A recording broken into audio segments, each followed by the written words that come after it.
Nôl gan Edge, mae'n oedi Pete mewn trafferth. Dyma Bowen dros Ben Jones a dros Ben y bar hefyd. Y cyfle gorau I Gaerfyrddin yn dod wedi hanner awr o chwarae. Tafliad da gan Michael Jones.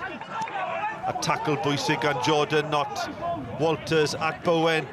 Bowen yn croesi at y postyn pella. Berry! O, mae'n gwyro heibio'r postyn. Cyfle gwych I Cameron Berry. Berry blan trod pwysig iddi I lwybr Bowen. Embalo yn y canol. Bowen yn mynd I hunan, yna'n croesi at Scotcher!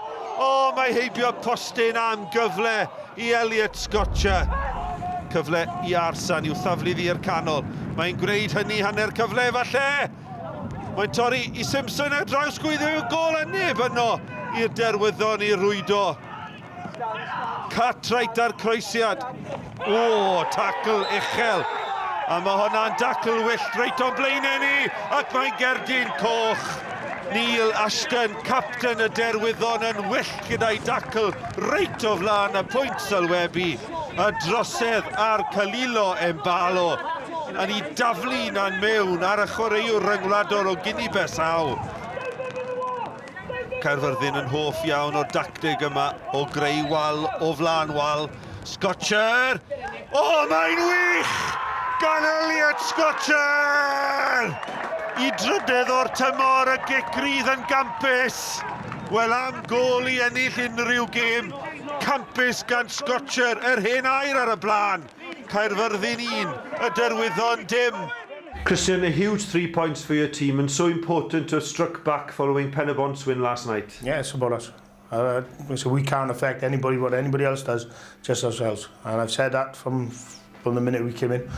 Yeah, it was a good performance. I thought it's the first, like I said, the last 2 games is the first time we've actually had a squad to pick from and be a young, hungry, enthusiastic players. You know, we've got Noah, who's 17. Canberry coming on loan from Swansea, showed his quality, his energy, his intelligence, and all in all, I mean, James Parry came in, did very well as well. So it's all in all, we look more comfortable, we look more balanced.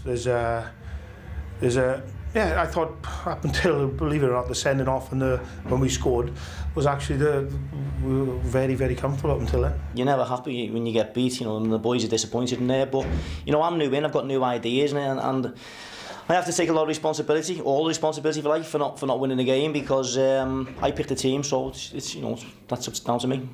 Did you think you deserved a point?